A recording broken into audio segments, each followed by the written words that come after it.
Oke, kita mulai pembahasan kali ini dengan sebuah cerita tentang hadiah, sebuah tweet singkat, dan keributan online yang luar biasa. Cerita ini benar-benar nunjukin betapa rumitnya loh hubungan antara idola digital dan para penggemarnya. Dan gimana niat baik, malah bisa jadi masalah besar. Nah, ekspektasinya tuh kayak gini. Sebuah persembahan dari komunitas dibalas dengan apresiasi yang heboh juga. Ya, skenario yang ada di kepala para fans lah benar-benar ideal. Tapi, realitanya jauh banget. Bukan ucapan terima kasih yang besar, tapi cuma 3 kata yang kesannya, ya sambil lalu aja. Ini juga makasih.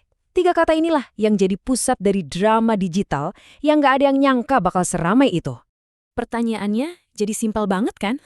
Kenapa sih cuma gara-gara ucapan terima kasih yang super singkat itu bisa bikin masalah segede ini? Nah, buat ngebongkar ini, kita harus lihat dari dua sisi yang benar-benar beda. Oke, kita mulai dulu dari sisi para penggemar. Kita coba deh pahami kenapa mereka bisa sampai merasa ya terluka dan nggak dihargai sama sekali. Nah, pesan kayak gini tuh udah nangkep semua inti kekecewaan mereka. Ini bukan soal hadiahnya, bukan soal duitnya, tapi soal pengakuan. Soal merasa effort mereka tuh dilihat dan dihargai. Sesimpel itu sebenarnya.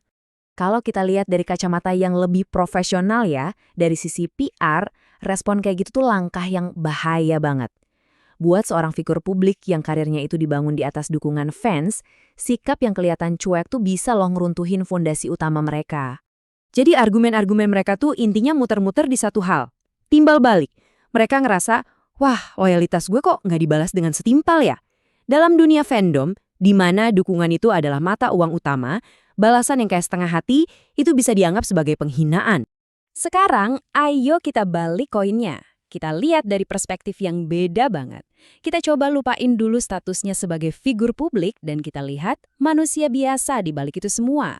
Nah, slide ini nunjukin dilema terbesarnya. Di satu sisi, Kobo itu kan sebuah brand yang harus dijaga citranya.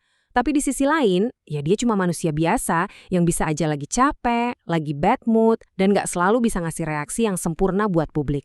Ini dia poin pentingnya dari sisi pembelanya. Hadiah itu kan dikasih secara sukarela. Kobo nggak pernah minta. Jadi pertanyaannya, apakah sebuah hadiah yang nggak diminta itu otomatis bikin si penerima jadi punya kewajiban buat ngerespon persis seperti yang si pemberi harapkan? Sebenarnya ya konflik gara-gara tweet ini tuh cuma puncak gunung es aja. Masalah yang sebenarnya tuh jauh lebih dalam dan akarnya itu ada di sifat hubungan antara kreator dan penontonnya di zaman sekarang. Nah, ini dia nih konsep kuncinya, hubungan parasosial. Simpelnya, ini tuh hubungan satu arah, di mana fans merasa punya ikatan personal yang kuat banget sama idolanya, padahal buat si idola, fans itu ya bagian dari kerumunan besar yang dia nggak kenal satu persatu. Nah, perbedaan persepsi inilah yang jadi sumber masalah. Ketika hubungan satu arah ini jadi terlalu kuat, batasannya jadi kabur. Dukungan yang tadinya tulus bisa berubah jadi tuntutan. Hadiah yang tadinya cuma hadiah, tanpa sadar dianggap sebagai investasi yang harusnya ada imbalannya, entah itu perhatian atau validasi emosional. Wah, kutipan ini pas banget buat ngerangkum semuanya. Penggemar itu menuntut, teman itu mengerti. Konflik ini meledak ya karena ekspektasi layaknya pertemanan, yaitu saling mengerti, diterapkan ke dinamika fans dan idola, yang dasarnya ia beda banget.